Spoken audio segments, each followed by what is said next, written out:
On November 3rd, 2020, citizens around the country will elect the next US president. Imagine that you've done your civic duty and you're waiting for the results of the election. Have you ever wondered what happens to your ballot after it's been cast? Have you ever wondered how your vote was counted? The topic of my presentation, the history and controversy surrounding the U.S. Electoral College, will address these important questions. Having been a long-standing student of the political process, I've often asked myself how it is that a country that prides itself on equal representation and open government elects its chief executive in such an arcane and opaque manner. The answer to these questions were surprisingly easy to find and somewhat surprising. The goal of this discussion will be to share some of these insights about the Electoral College and discuss how it continues to impact the political process to this day. To do this, we'll start by examining what the Electoral College is, and then consider how it was structured in the way that it was,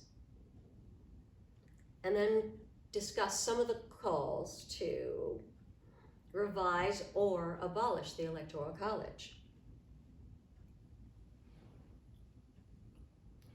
The Electoral College, the process by which we select our president, was developed at the Constitutional Convention of 1787. The framers were concerned and challenged by the process of selecting a president. Some felt that it was appropriate for the legislature to pick the president. Others thought that a popular vote would be appropriate, and yet another group felt that the state legislature should be central to the process of picking a president. The resulting compromises addressed the concerns of these three groups, but came with some very unintended consequences. The 3/5 compromise artificially inflated the representation given to southern states. And the Great Compromise gave 2 Senate votes to all of the states in an effort to offset the apparent imbalance created by the House of Representatives. In the last 200 years, there have been over 700 proposals or attempts to revise or abolish the Electoral College. Following a very contentious election in 1800, the 12th Amendment to the Constitution changed the way we select a president and vice president. In 1961, the 23rd Amendment gave 3 electoral votes to the District of Columbia. Issues of equal representation continue to animate the effort to revise or abolish the Electoral College. Let's take a look at some of the more significant issues. As the American electorate grows, many believe that the Electoral College disenfranchises voters in a way that the framers may not have intended. The Electoral College underrepresents large segments of the country. For instance, the District of Columbia has a larger population than both the state of Wyoming or New Hampshire, yet they have fewer electoral votes. In a recent congressional report, Thomas Neal noted that the Electoral College is believed to disenfranchise voters who voted for the losing candidate because of the winner-takes-all rule, which gives all of the electoral votes to the winner and none to the losing candidate. This electoral imbalance has led to 5 instances in which the winner of the popular vote did not win in the Electoral College.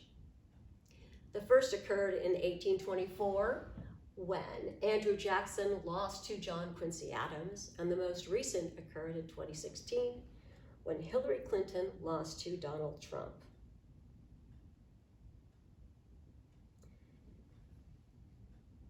In light of these situations, it's easy to see why calls to revise the Electoral College continue. In summary, let's visit some of the major points of this discussion.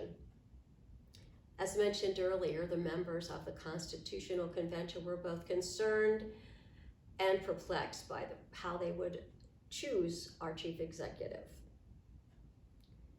The concerns of three different factions led to compromises that eventually resulted in 700 proposals to revise the Electoral College and 2 amendments to the Constitution. Critics of the Electoral College note that the demographic changes and population shifts in the United States ensure that the Electoral College disenfranchises the majority of Americans with the winner-takes-all rule. This rule has led to 5 elections in which the winner of the popular vote did not win the election. Alexander Hamilton, one of the framers of the Constitution and the subject of a very successful musical, famously shared his thoughts on the structure of the Electoral College in the Federalist Papers. Hamilton said, "A small number of persons selected by their fellow citizens from the general mass will be most likely to possess the information and discernment requisite to such complicated investigation."